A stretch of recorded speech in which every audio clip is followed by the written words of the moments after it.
प्रयागराज के कसारी मसारी कब्रिस्तान में 2 दिन पहले जो तस्वीरें सामने आई, उनकी चर्चा आज भी हर तरफ हो रही है। क्योंकि जब माफिया अतीक अहमद के बेटे अबान को सुपुर्द खाक किया जा रहा था, तब वहां एक ऐसा वाकया घटा जिसने बरबस ही सबका ध्यान अपनी ओर खींच लिया और इस पूरे घटनाक्रम को एक नया नजरिया दे दिया। अमूमन किसी के इंतकाल के बाद नमाज जनाजा अदा कराने के लिए किसी मौलवी या इमाम को बुलाया जाता है और उस दिन भी रवायत के मुताबिक वहां एक मौलवी मौजूद थे।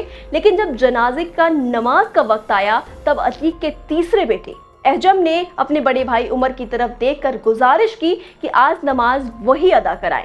छोटे भाई की इस बात को पूरी अहमियत देते हुए पिछले 4 साल से जेल की सलाखों के पीछे बंद उमर आगे बढ़ा, कब्र के पास सबसे अगली कतार में आकर खड़ा हो गया और उसने ही अपने छोटे भाई के जनाजे की नमाज पढ़ाई, जिसके ठीक पीछे भाई अली, एहजम और परिवार के बाकी लोग हाथ बांधे खड़े थे।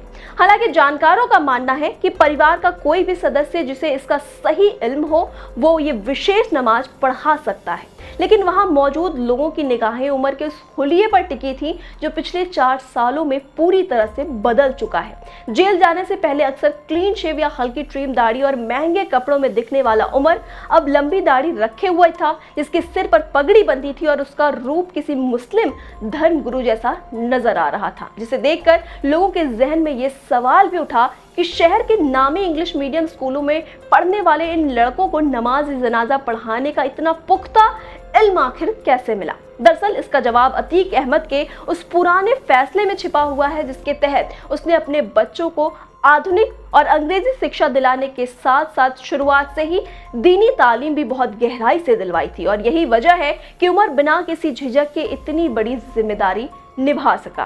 मिट्टी देने की यह प्रक्रिया पूरी होने के बाद कब्रिस्तान का माहौल उस वक्त और भी ज्यादा गमगीन हो गया, जब इन भाइयों के सब्र का बांध पूरी तरह से टूट गया और अली तथा एहजम अपने बड़े भाई उमर से लिपट कर फूट फूट कर रोने लगे। ये बेबसी और आंसुओं का दौर थमा भी नहीं था कि तभी भीड़ के बीच से उनके मरहूम चाचा अशरफ का 7 साल का मासूम बेटा वलीद वहां पहुंच गया, जिसे देखते ही अली खुद को रोक नहीं पाया और उसने फौरन उस बच्चे को गोद में उठा लिया, उसके माथे पर प्यार से हाथ फेरने लगा।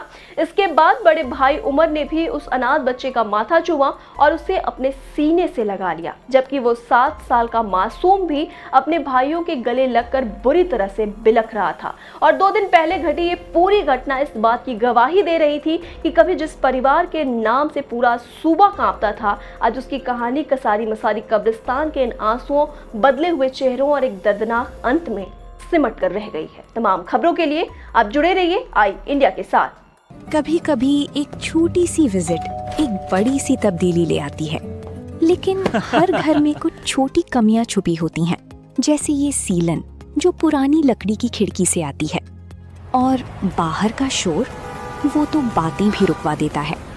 बस एक फिक्स और सब कुछ बदल जाता है। ग्रीन प्लास्ट की प्रीमियम यूपीवीसी विंडोज, ना सीलन ना शोर, सिर्फ सुकून। वेदर रेजिस्टेंट डिजाइन जो हर मौसम में सालों तक साथ निभाए।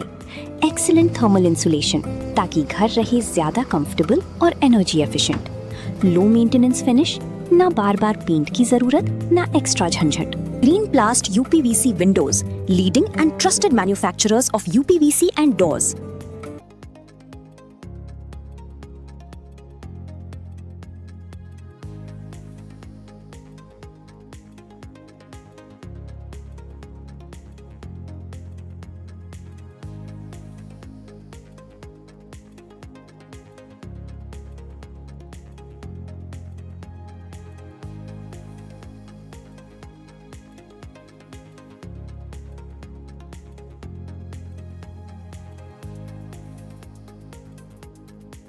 चुनावी समर में आया इंडिया का महासर्वे, विधायकों का रिपोर्ट कार्ड, जनता जनार्दन देगी नंबर, टिकट से पहले भरोसे की बाजी, 5 साल के इम्तिहान का परिणाम, काम या सिर्फ वादों का जंजाल। आप अपने विधायक को फिर देना चाहेंगे एक और मौका?